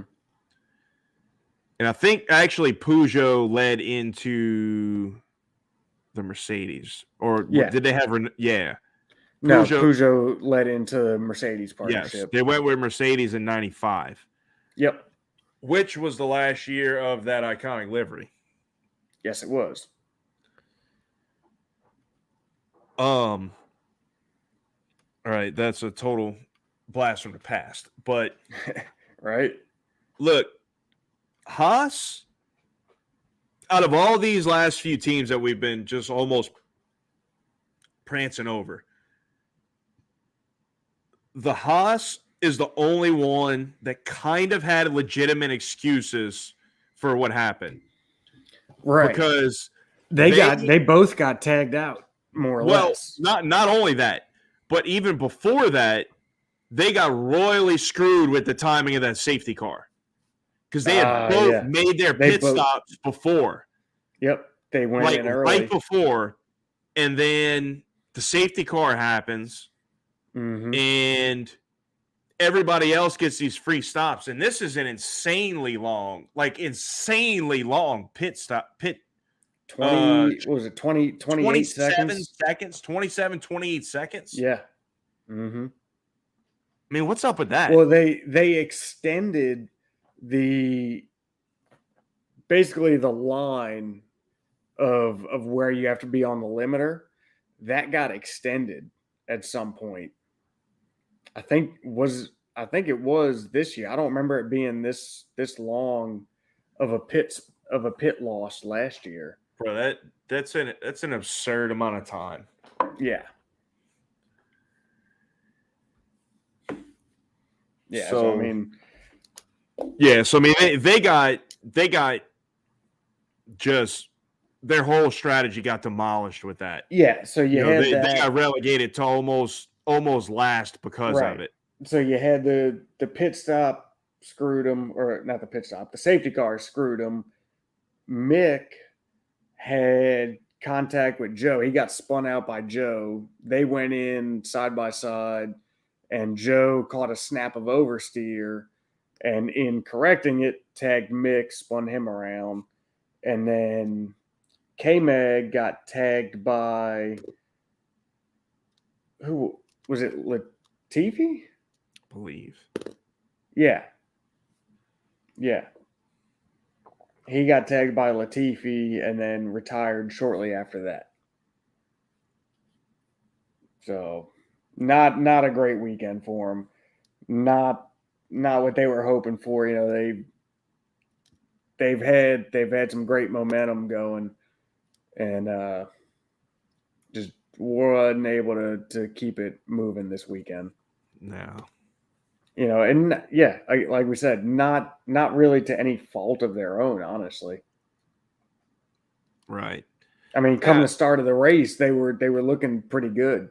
Prior to pit stops, they were doing pretty good. Dude, K-Mag made up like 6 spots in the first lap. He did. He made up a bunch. He was on it at the start.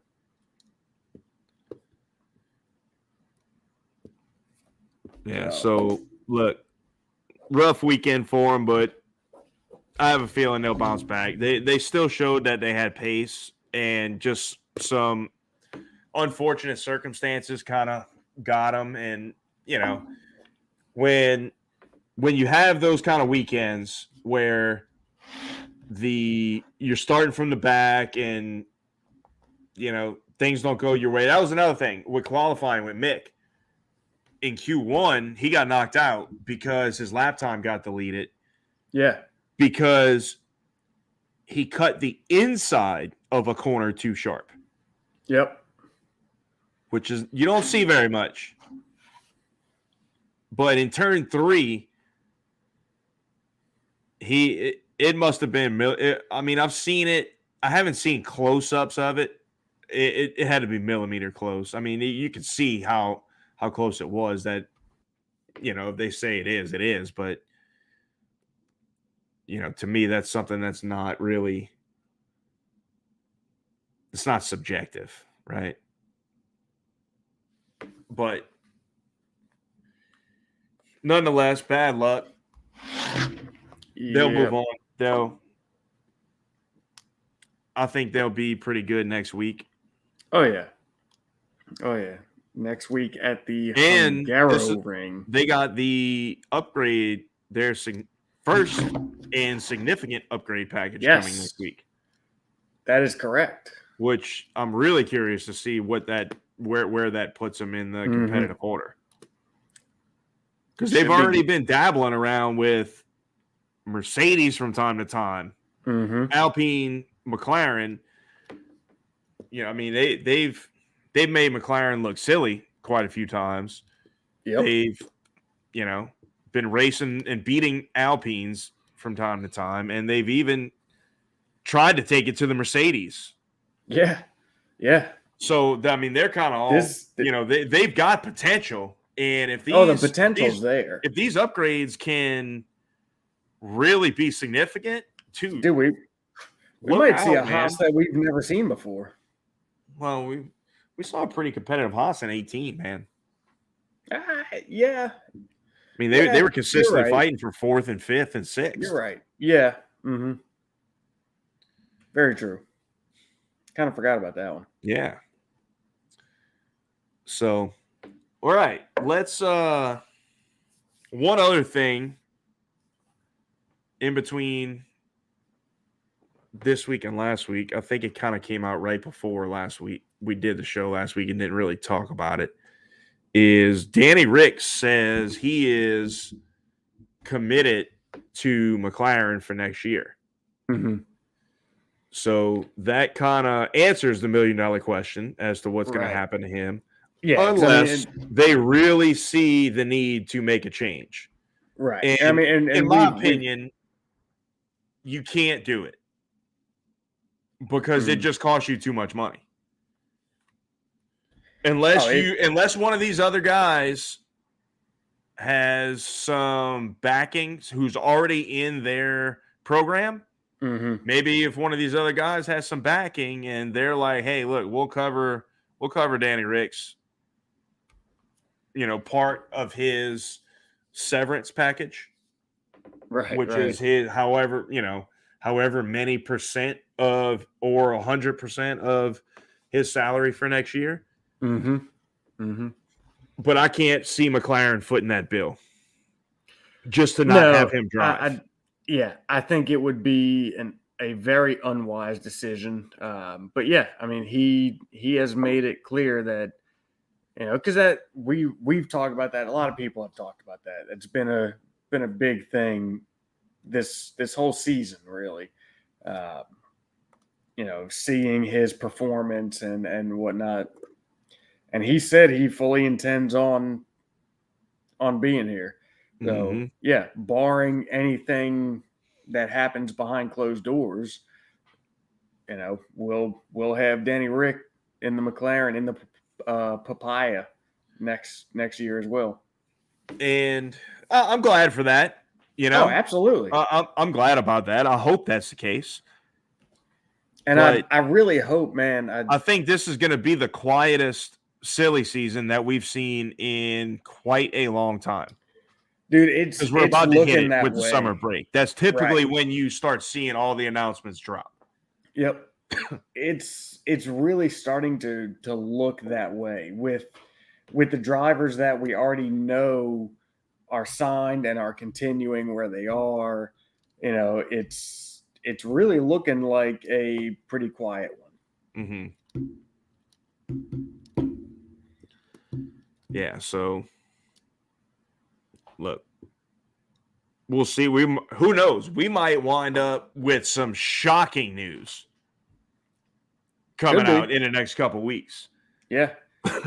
I mean, the rumor mill hasn't really been churning on anything, but maybe it's just being kept quiet. Bombshells. Yeah. Right.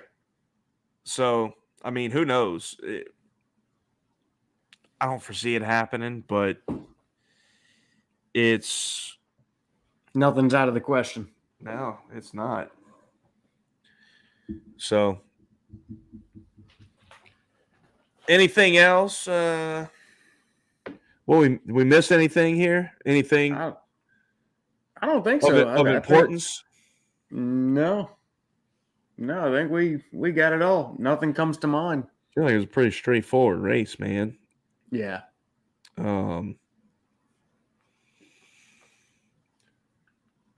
Yeah, I mean, let's dive into a little bit of next week with the Hungaroring. Yep.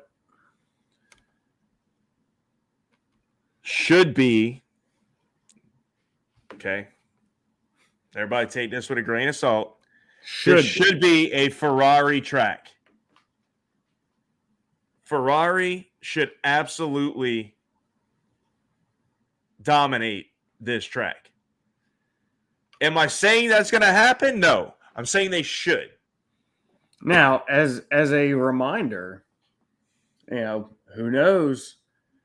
Old Esteban might have a little extra steam in him this weekend, having won being the here last year, champion, defending his title. Exactly. I don't know what I'll do if that happens again, but the listeners can pick something. Pick something, you'll do it, huh? I'll funnel half a bottle of Fireball. Oh man, I'm in for this one. There's no chance that happens again. No, there's about a 0.000, maybe another 0.1. Whatever the chances of it happening last year were, it's half of that. Mm-hmm. Hey, but look, those chances came true. Every now and then you win in Vegas. The odds are stacked against you, but every now and then you win. Well, either way, dude, Ferrari, where you at? Yeah. I mean, yeah. Your car should be superior on this track. If you can't go out there and get it done, I mean, what else is there to say? Mm-hmm. You should have had it done at Monaco. You somehow figured out a way to screw that up twice. Should have had it done at Silverstone. Yeah, but at least you won that one. Right. Monaco, you dominated the weekend right up until it mattered. Yep. Like, it wasn't even a question who had the fastest car. And it was both of the Ferraris. Yeah.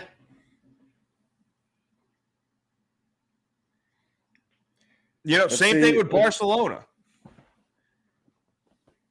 Yeah. I mean, let's see if they can put it together. Although Max is, of course, Max is the favorite to win. But what we know thus far, cars and tracks, what each of them likes, they should have the weekend. But yes, they'll probably shit the bed again and screw it all up. So I want to get into a little bit here before we wrap this up about Ferrari and kind of like two little things here. With the issues that they've had, I almost feel like Charles is in a terrible, terrible position because he's got to be feeling that pressure already of, I need to win every single race. Mm-hmm. And second doesn't do me any good. So, because of the shortfalls of the team before this week, Charles has that weight on his shoulders where maybe there is no room to, or there's no period in time where I can relax and even babysit tires or anything. It's going to be, we have to win every race, and I got to go full clip for the entirety. I can't leave anything to chance. And I have a feeling that's kind of what induced that mistake. Oh, without a doubt. He was pushing probably harder than even necessary at that immediate time because of that feeling where second does you no good. Yeah, well, dude. Obviously, a DNF hurts more than a second, but with where they're at right now, they have to rack up wins and a lot of them. Yeah, and he knows that, so he is absolutely feeling that. And he's going to act accordingly, When you have, with any driver, right? Any driver is going to go faster when there is a rabbit to chase. Mm-hmm. And regardless if he's leading the race or not, that rabbit is still Max in the Drivers' Championship. Mm-hmm. So, yeah, he is going every single chance he has. He is going to be pushing to the absolute max. Whether that max is max or not. Right. So, with that being said, I think that going into next year, taking the strategy department out of this, just talking in terms of there is one of those. They have one of those. Maybe not, but looking at the way that the engine development is going to be frozen, and Ferrari, if they play their cards right, and it seems like that's the way they're going,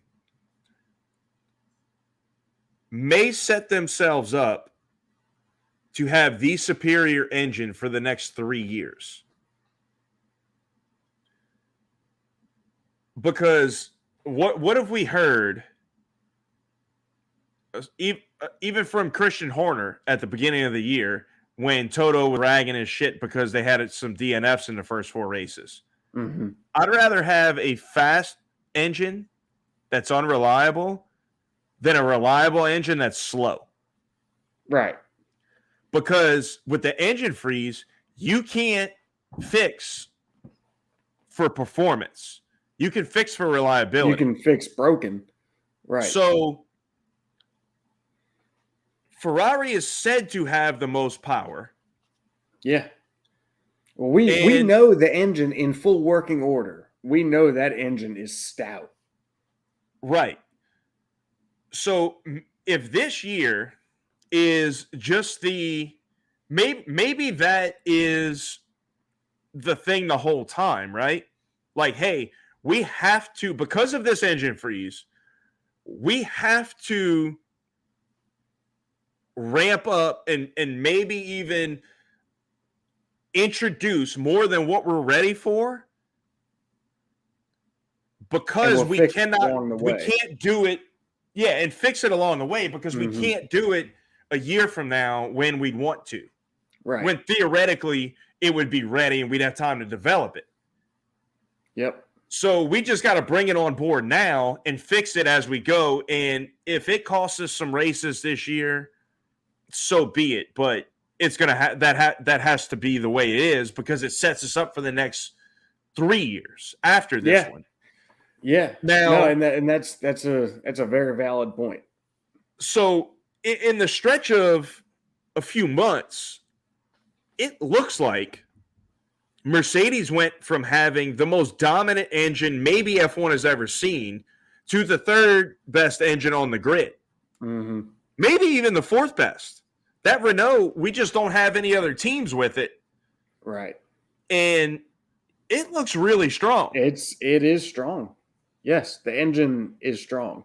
So Mercedes could be in for more struggle than what they think, even if they get their aero situation straightened out. Looking down the road, in the next coming years, I mean that,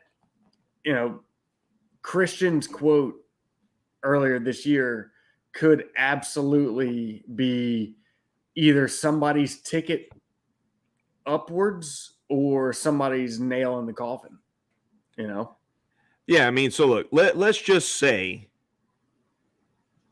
that's what Ferrari is doing, or even if it happened by accident, they're still in a much better position than Mercedes. Yes. I'd rather be in that position where you've got the speed, you've got the car. Yeah. Now all you got to do is make it not blow up. But you're allowed to do that. You can do that.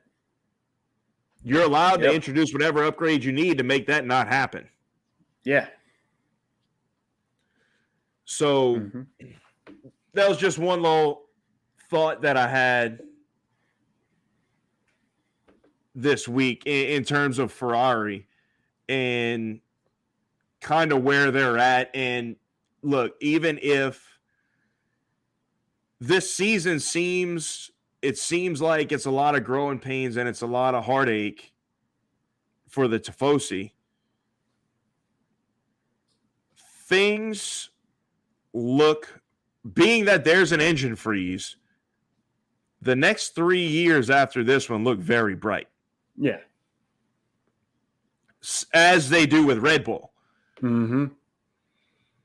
I personally, I think Red Bull has just got that car so dialed in. From the jump, man. It is extraordinarily fast in a straight line. Oh, yeah. And I'm sure they have ways of unlocking more power. I don't know how they go about that. I don't know all the ins and outs of it, of doing that with the regulation freeze. But you just, the gerbils that are inside there, you just feed them a little bit more. Yeah, maybe pump them with a little extra caffeine. Yeah, yeah. I mean, these you don't want to feed too much more, because they're already heavy. Yeah, these V6s these days, they just run on a few gerbils back there.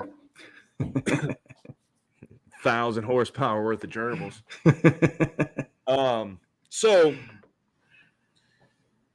But yeah, I mean, Red Bull really doesn't have a gap to close, right? Maybe, I mean, you're talking about like a few horsepower here and there between Ferrari and Red Bull. It's not any huge deficit you're trying to overcome. Essentially, it's the way they run their cars is going to determine who's faster. I feel like eventually Ferrari will streamline their aero package and close down that gap, and then you'll see Red Bull kind of unlock a little more power, and it'll go back and forth. Yeah. However, Mercedes seems to be significantly down on power compared to those two where they're at now. Yes. And that's probably why you saw the reliability issues in hindsight with Red Bull right off the bat. And that's why you're seeing the reliability issues with Ferrari now.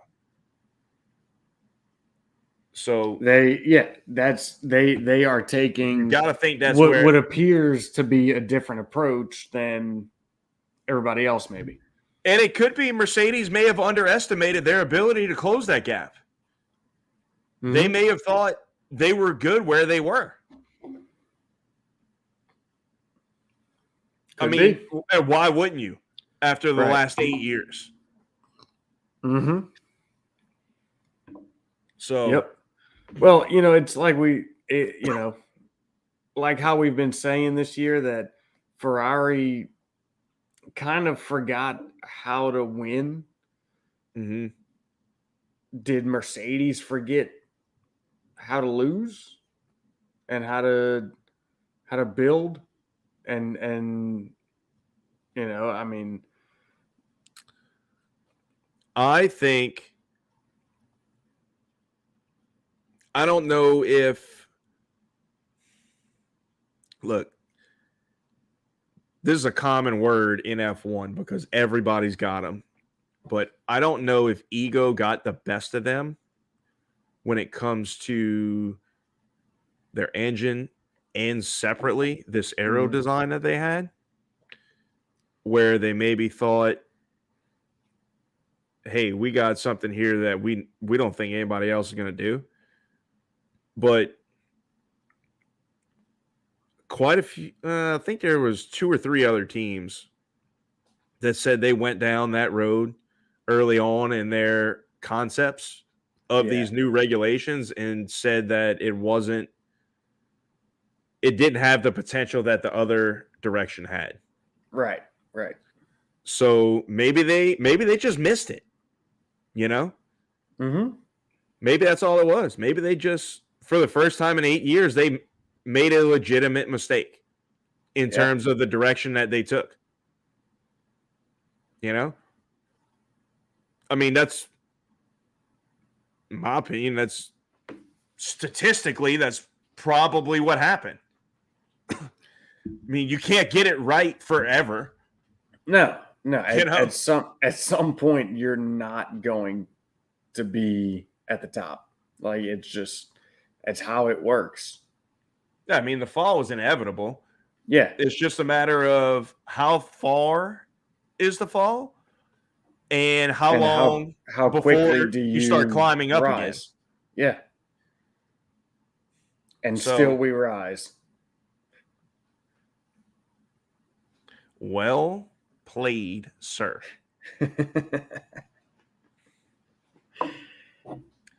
Oh. All right. Prediction. You know what we didn't cover yet. So now that we're gonna do predictions, we'll look at what our predictions were for this race. And so you had Charles, Max, and George. You got one of them. You got one. Yeah. I had Charles, Max, and Checo. You got so 0. You got this one. Mm-hmm. You got it. So where are you at for the Hungaroring? Dude, like, we know what we should be picking for this race. Yes, we do. But I'm at the point now, it's like, do I go with what I know should happen? Or do I just go with something random because Ferrari isn't going to do what they should do? Yeah, that's the $1 million question. Are they going to put it together for a race weekend and show us what they're really capable of, or is the pattern going to continue? All right, you know what? I'm going to call it for the first time this year. Me predicting it for the first time this year. Ferrari 1-2, Charles, Carlos, Max. I think once. Is that the first time you've called a? That's the first time I've predicted a 1-2. You predicted it a couple times. Yeah. I have been of the belief that Carlos is not going to outdo Max without a preferential strategy. However, at this track, they should do it. Yep. Should. So we shall see. And look, we've seen over the past month, Carlos has got to grips with this car and has been capable of living in Max's wheelhouse pace-wise. Yes. We saw it in Canada. We saw it in Silverstone. We saw it in the following week in Austria. He was lining them up to pass him when his engine blew up. And, I mean, this past week was a different, he started in the back. Yeah. But pace-wise, he had it. Right. He was there. He was there with him. Yep. So I agree with your prediction. So far, it looks like Ferrari may have gotten these reliability issues figured out so far. Carlos is on now week 1, race 1 of the new engine. Charles has been on it for 2 races now on that one, I think. So in the thought process of we should not see those reliability issues, I would say they should be faster. I'm with you on Charles winning, but I'm going Max and Carlos 2 and 3. Yeah, I mean, you got to do something different. Yeah, more or less. Because Charles, this week was just a Charles mistake. It wasn't a reliability issue. It was, and there's been a lot of kind of back and forth about his comment over the radio of the throttle. That had to do with. It had to do with him being like stuck in the barrier and not being able to get on throttle and get out. Right. It's kind of being misconstrued. Yeah. The spin and the accident was just his mistake is all it was. So I think he'll put it together. And and one thing about Charles, man, is that he made a mistake this week and it cost him big time. But come next week, he's not going to be holding back in fear of making that mistake again, right? Right. Like whatever happens, it happens. It's in the past. He moves on, and he's still on it 100% push the next race. So I think we'll see him put it together again and pull out the W. I agree with that. I think that Ferrari car, man, is getting too good to really discount him. I mean, Paul Ricard was said to be a Red Bull track. So was the Red Bull ring. So was the Red Bull ring. That's what I'm saying. Like, Ferrari has made leaps and bounds this year. Yep. On this car, and it looks to be the best car. If they could iron out some of these other things, I mean, look, the Charles mistake, I truly believe that's an anomaly. That's an outlier. You're not going to see that frequently. After that one, I'd be surprised if you saw anything else of that magnitude again for the rest of the year. But, man, at least make the championship interesting.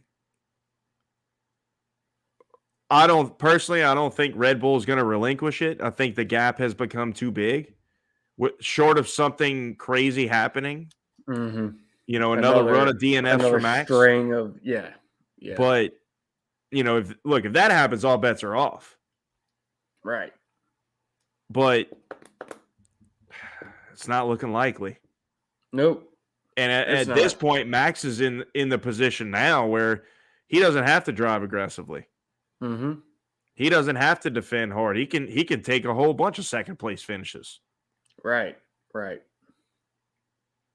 So it's the time is now for Ferrari to start striking with both your guys, because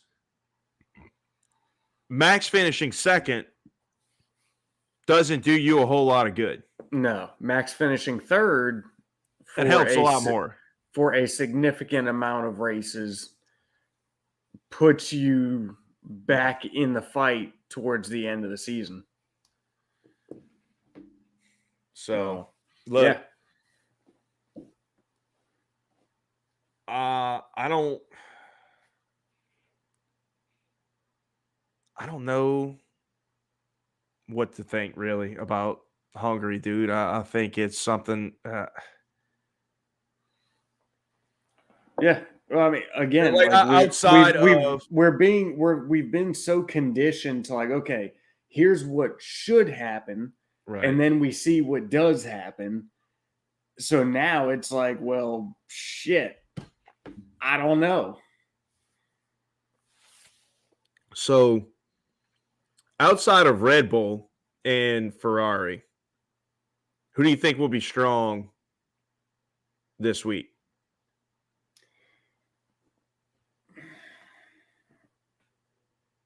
I mean, we know Mercedes is going to be reliable. They're going to be there. I think we're going to see Alpine stretch their legs a little bit. Yeah. I think we might actually see them mixing it up with the Mercedes. And then, we'll see. I'm gonna take the other way. I think McLaren's gonna have a better showing. You think so? Than Alpine. Alpine's thing has been the speed. Mm-hmm. I don't know. I think McLaren. I don't know. I think they're gonna have a good weekend. Yeah, I mean, dude, the Hungaroring's got it's got some straight line stuff.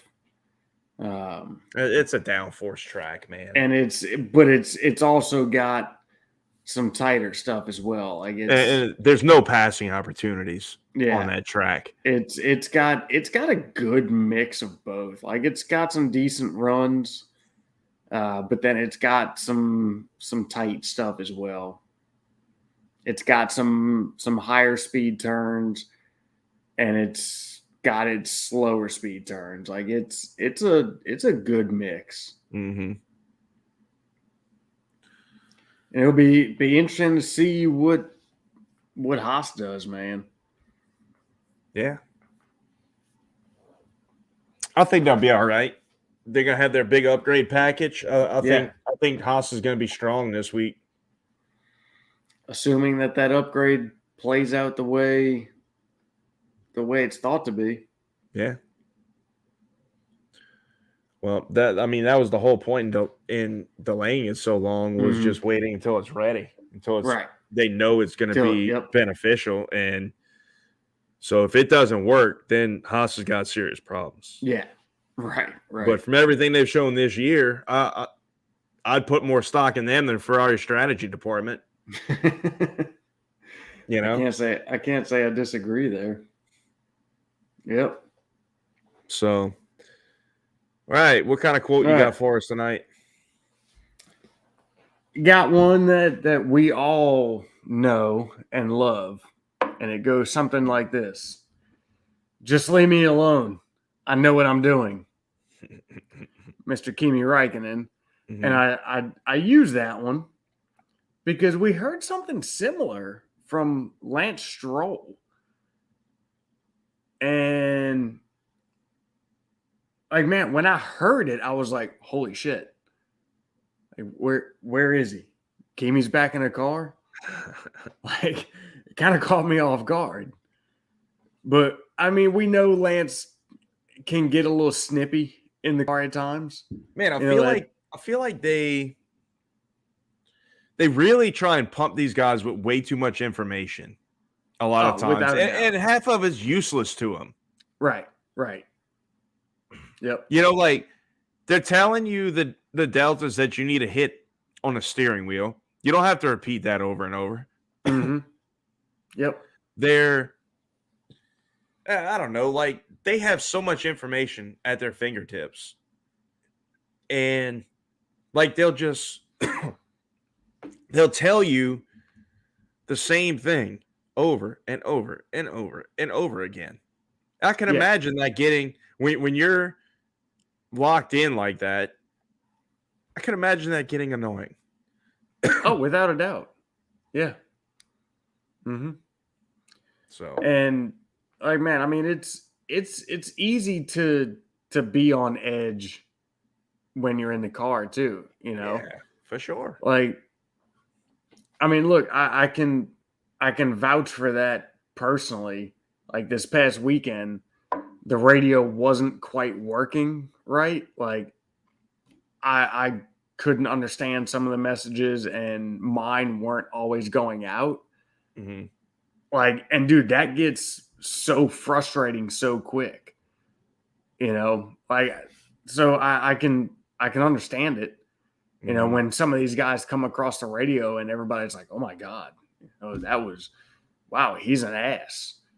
Like, no, he's in the middle of racing a car and it's just, you're on edge already, right?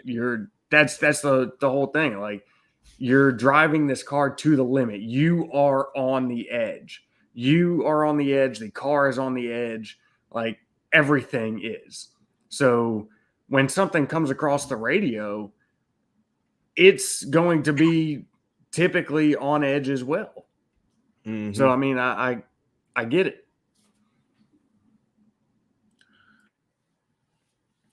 All right. You got anything else to add? Put a button on this one. Yep. I think that's going to wrap this one up. That's going to do it. So those of y'all that have joined us, we appreciate y'all.